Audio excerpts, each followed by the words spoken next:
మీ personal లైఫ్కి వస్తే ఎక్కడ పర్సనల్ లైఫ్ గురించి ఎక్కువ చెప్పలేనట్టున్నారు ఇప్పుడు దాకా. ఎలా ఇంట్లో పేరెంట్స్ సపోర్ట్ ఎలా ఉంది మీకు? మా అమ్మాయినండి అన్నీ, ఇంకా చాలాసార్లు చెప్పాను.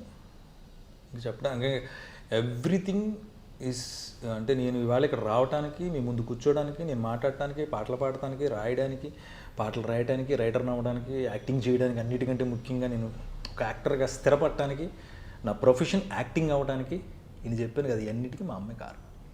ఆవిడ ఎంకరేజ్మెంట్ లేకపోతే సురేష్ ఈజ్ నథింగ్. ఆవిడ అంత, అంటే నాకు చిన్నప్పుడే పోయారండి నాన్నగారు, 84 అని, అట్ ద ఏజ్ ఆఫ్ 9, 7, 8. నాకు ఆ చిన్నతనం, తెలియని తనంలో ఆడుకునే వయసులో ఆయన పోయారు. మరి అప్పటి నుంచి నన్ను కంటికి రెప్పలా కొడుకుని పెంచుకోవాలి, ఫ్యామిలీ బర్డెన్. అమ్మ ఇప్పుడు అమ్మానండి. చాలామంది ఏదో మాట్లాడతారు, చెప్పండి, తండ్రి ఉంటాడు, తండ్రి ఉన్నంతకాలం ఆయనే పెద్ద దిక్కేది. కానీ అమ్మ ఏంటంటే అన్ని వైపులో చూసుకోవాలి. ఈవెన్ తండ్రిని కూడా అమ్మాయి చూసుకోవాలి కదా, మనం చూసుకోవాలి ఫ్యామిలీని, వాళ్ళ ఆయన్ని, అంటే తండ్రి మన నాన్న. అలాంటిది మా అమ్మ నన్ను, నేను ఏమవుతుందో తెలియనప్పుడు ఆవిడకి, నాకు ఇంజనీరింగ్ చదివించాలని ఉండేది ఆవిడకి. మనంతా బేకం బ్యాచ్ కదా, తెలిసి నాకు ఇంజనీరింగ్ కెమిస్ట్రీ 2 సార్లు పోయింది, కెమిస్ట్రీ ఇంటర్లో. ఎందుకంటే రాయలేను సార్, ఏ 2 మార్కులు వేసి పంపించండి అంటే, కెమిస్ట్రీలో ఇదో పెద్ద ఎక్స్పీరియన్స్. ఎంఎస్ నారాయణ గారు పనిచేసేవారు మా కాలేజీలో. ఓకే. మీరు అడిగిన ఫ్యామిలీ గురించి అంటే మా అమ్మ నాకు అన్ని, ఇంకా బంధువులు వాళ్ళందరూ సపోర్ట్ చేసేవాళ్ళు. అంటే నేను యాక్టర్ని అవుతాను, బేసిక్గా నేను హీరోని అయిపోతాను అనుకున్నారు అందరూ. మీరు అసలు హీరో మెటీరియల్ మీరు ట్రై చేయలేదు. అది కూడా మిస్టేక్ అయింది భయ, నువ్వు హీరోలో ఉండడం వల్ల ఈ వేషాలు చేస్తాడు, హీరోలో చేయండి, అది రావాలి కదా. నన్ను నమ్మి ఓ ప్రొడ్యూసర్ ₹1 పెడితే, సురేష్ పెడితే వస్తుంది. ఒక్క అదేదో సినిమాలు అంటే ఒక్క ఛాన్స్, అలా ఒక్క సినిమా వచ్చి ఆ సినిమా, అరే ఇది బాగుందిరా, బాగా చేసాడు, ఈ క్యారెక్టర్ బాగా సెలెక్ట్ అనుకుంటే, ఆ తర్వాత నుంచి మనం హీరోగా, ఓన్లీ హీరోగానే చేయాలనేది ఎప్పుడు లేదు, యాక్టర్గా ఉండాలని. అప్పుడప్పుడు ఏ వస్తాయి, నువ్వు షూట్ అవుతావే కదా. కానీ రీసెంట్గా నేను మాతృదేవో భవ అని ఒక సినిమా చేశాను, almost main lead character. Okay. Sudha garu, పెద్ద కొడుకు నేను, 2 కొడుకు 3 కొడుకు.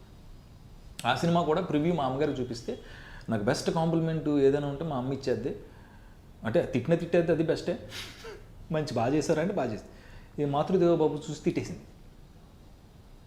ఎందుకని? అందులో నేను అంత దరిద్ర కొడుకును అనమాట. అంటే అలాంటి కొడుకులు సమాజంలో ఉంటే మనం వెళ్ళి కత్తితో పొడి చంపేస్తాం. అంటే మీరు క్యారెక్టర్లు అంత జీవించేసి ఉంటారు. ఆవిడ వచ్చిన తర్వాత మా అమ్మ ఏం నువ్వు అలా ఉంటావా అందు, మా అమ్మ కారెక్ట్గానే.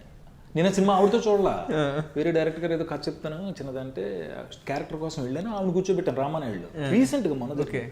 సినిమా రాబోతుంది త్వరలో. ఏంటి అలా ఉంటావు నువ్వు బయట, తిట్టేసినాను ఇంకా. అంటే చెయ్యి సురేష్ అలాగా, ఆవిడకి తెలియదు కదా పాపం. అప్పుడు అనుకున్నా, ఎస్ శబాష్ తల్లి, అవును మనకు మార్కులు.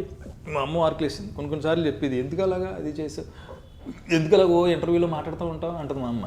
ఇంకా దానికి ఏం చేయలేము అంటారు. అలాగే క్యారెక్టర్లో ఆవిడ నాకు బెస్ట్ కాంప్లిమెంట్, ఆ సినిమా చూసి అదోడు చేశాను. అలాంటి క్యారెక్టర్స్ వచ్చినాయి అనుకోండి, అది ఇంచుమించు లీడ్ లాగా ఎక్కువసేపు నిలబడి కెమెరా ముందు ఎక్కువసేపు ఉంటుంది. మన రీసెంట్గా రవితేజ గారితో ఆయన ఫ్రెండ్ క్యారెక్టర్ మంచి వేషం, ఇలా పడుతున్నాయి. చిరంజీవి గారు గాడ్ ఫాదర్, ఇప్పుడు రేపు ఆర్పి పట్నాయక్ గారు యూఎస్లో సినిమా ఒకటి చేస్తున్నారండి, అందులో మెయిన్ వేషం. పట్నాయక్ గారి సినిమాలో మంచి వేషం ఇచ్చారండి. నేను బెస్ట్ యాక్టర్గా నామినీ అయ్యాను. డ్రామాలు అంటే నేను కాలేజ్లో వేసినప్పుడు బెస్ట్ యాక్టర్. థియేటర్ ఆర్ట్స్ చేశాను నేను యాక్టింగ్కి సంబంధించి. మా దీక్షిత్ మాస్టర్ మహానుభావులు యాక్టర్ ఉన్నారు, ఆయన దగ్గర ఉన్నప్పుడు బెస్ట్ యాక్టర్, బెస్ట్ యాంకర్. ఇప్పుడు ప్రభుత్వం నుంచి, ప్రజల నుంచి, మీ మనసుల నుంచి, మీ గుండెల్లోంచి, మీ కళ్ళల్లోంచి నన్ను గుర్తించి అబ్బా బాగా చేసాడు అని అనిపించుకోవాలి. అది అంత ఈజీ కాదు, ఆ ప్రయత్నంలో ఉన్నాను. అంటే అప్పుడు ఆయనతో నువ్వు మైక్లోను 24 frames ఆయన ఇంక్లూడ్ చేశారు. What you need, morning 8 o'clock Gemini TV, me Gemini టీవీలో చూడు. అలాంటి 2-3 వాయిస్లు రికార్డ్ చేసి ఆ ప్రోమోకి ఆయన వాయిస్, అది మామూలుగా చెప్పాలని బోల్డ్ డబ్బులు తీసుకుంటాడే. ఓకే. కేవలం మన మీద ఉన్న అభిమానంతో మైక్లో చెప్పారు. ఆయన ఒక ఆయన ఇష్టం డబ్బింగ్కి సంబంధించి.